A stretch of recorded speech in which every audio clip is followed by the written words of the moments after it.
জয় মা বিপত্তারিণী মায়ের জয়। সবাই আজকে বিপত্তারিণী পুজো করছেন, আমি জানি। শনিবারেও গেছে, আবার আজকেও একটা বিপত্তারিণী পুজো আছে। তাই বন্ধুরা, আমি রাত্রেবেলা করেই ভিডিও দিই, কিন্তু আজকে আপনাদের জন্য আমি এবেলা একটা ভিডিও বানাচ্ছি, কারণ বিপত্তারিণী ব্রত কথাটা সকলের শোনা প্রয়োজন।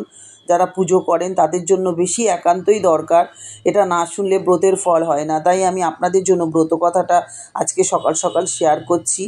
আপনারা জানেনই, এটা আষাঢ় মাস। আষাঢ় মাসের শুক্লা তৃতীয়া থেকে নবমী তিথির মধ্যে যে শনিবার বা মঙ্গলবার পড়ে, তাতেই এই বিপত্তারিণী পুজো হয়। যথারীতি ঘট স্থাপন করে পুরোহিত ব্রাহ্মণের দ্বারা বিপত্তারিণী পুজো করতে হয়। সাধ্য মতন তাকে দান ও দক্ষিণা দিতে হয়। এবার আপনারা যারা বাড়িতে করবেন তাদের জন্য আমি বলছি, এটা যারা বাড়িতে করবেন তারা যা যা উপকরণ দিয়ে আপনারা পুজো করবেন সেটাই আমি বলবো। কারণ অনেকেই আছে গঙ্গা ঘাটে গিয়ে পুজো করে, যেমন আমিও গঙ্গার ঘাটে গিয়েই পুজোটা করি, যার জন্য আমার ঠাকুরমশাই আলাদা করে লাগে না। ওখানে গঙ্গার ঘাটেই ঠাকুরমশাই থাকে। আর বাগবাজারে গেলে তো সব গুছিয়েই নিয়ে বসে থাকে ঠাকুরমশাই, ঠাকুর। কোনো অসুবিধা নেই, দক্ষিণা দিয়ে পুজো করে নিলেই হয়ে যায়। স্নান করতে হয় গঙ্গার। আমি আজকে ওখানকারই মায়ের ছবি সমেত আপনাদের মা গঙ্গার ছবি, পুজো সমস্ত সাথে আপনাদেরকে আমি বিপত্তারিণী ব্রত কথা আজকে শোনাবো।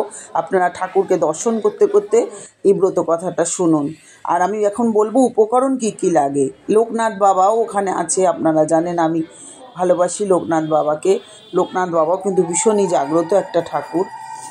যাই হোক, আমি বলি এখন কি কি লাগে। ঘট লাগে, আমের পাতা, ডাব, নৈবেদ্য, 13 রকম ফুল, 13 রকম ফল, দুব্য, 13টি পান ও 13টি সুপুরি, এগুলো লাগে।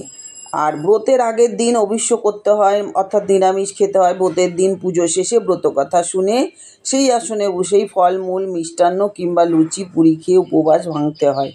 লাল সুতো 13টি গাঁট এবং দুর্বা দিয়ে পুরুষদের ডান হাতে এবং মেয়েদের বাম হাতে পরিয়ে দিতে হয়।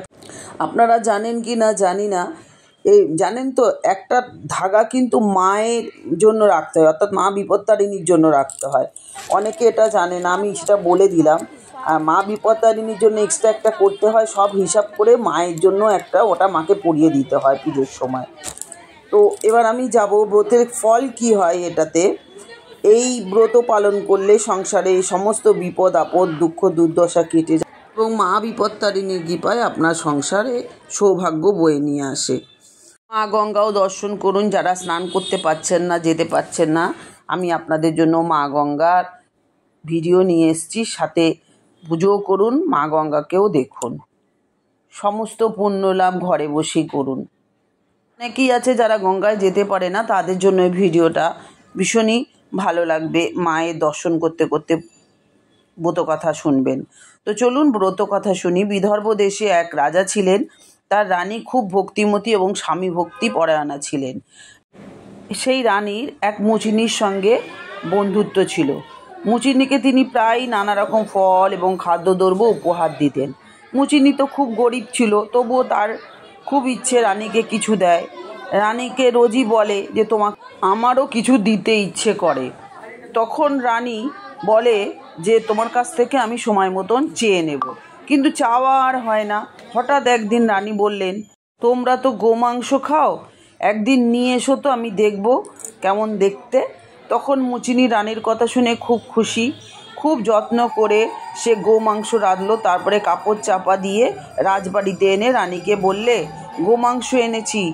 রানী তো আর খাবে না, শুধু দেখবেন। তাই যত্ন করে ঢাকা দিয়ে রাখলেন রানীর খাটের তলায়।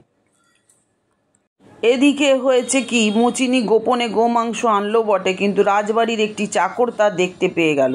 সে রাজাকে এসে সব কথা বলতেই রাজা এসে রানীকে বললেন, মুচিনি তোমাকে কি দিয়ে গেছে? যদি আপত্তিকর কিছু থাকে, রেখে দিয়ে থাকে, তাহলে আমি তোমায় শিরচ্ছেদ করব। রানী তখন বিপদে পড়ে ভয়ে কাঁদতে কাঁদতে এক মনে মা বিপত্তারিণী দুর্গাকে ডাকতে লাগলেন। মা বিপত্তারিণী দুর্গা ভক্তের আকুল কান্নায় স্থির থাকতে পারলেন না। রানীর কানে কানে বললেন, দেখ গে, সব তোর ওই গোমাংস ফুল হয়ে গেছে। রানী তখন রাজাকে বললেন, তুমি দেখো খাটের তলায় গোমাংস নেই, ফুল হয়ে গেছে। রাজা চাকরকে তখন তিরস্কার করলেন। ওটা দেখলো তো যে নেই কোনো গোমাংস ওখানে। ওটা তো মা বিপত্তারিণী বা মা দুর্গার কৃপায় ফুল হয়ে গেছে। মা বিপত্তারিণীর কৃপায়, মা দুর্গার কৃপায় রানীর সমস্ত বিপদ কেটে গেল। সেই থেকে এই ব্রতের কথা চারিদিকে প্রচার হলো। জয় মা বিপত্তারিণী, সকলকে সমস্ত বিপদ আপদ থেকে রক্ষা করো। আর বলবো বন্ধুরা, এতক্ষণ আমার ভিডিওটা সাথে থাকার জন্য, আমার কথাগুলো শোনার জন্য আপনাদেরকে অনেক অনেক ধন্যবাদ। সকলকে সুস্থ রাখুক, মা ভালো রাখুক, এটা বলে আজকে ভিডিও শেষ করছি। আবার দেখা হবে নতুন আরেকটা ভিডিও নিয়ে। সকলের সাথে শেয়ার করে দেবেন ভিডিওটা, কারণ ব্রত কথাটা সকলের জন্য প্রয়োজন যারা এই ব্রতটা করবে। তো আজকে আসি বন্ধুরা, খুব ভালো থাকুন, সমস্ত বিপদ আপদ আপনাদের কেটে যাক। সর্বমঙ্গলা মঙ্গলে শিবে সর্বত্র সাধিকে শরণে ত্রম্বকে গৌরী নারায়ণী নমস্তুতে।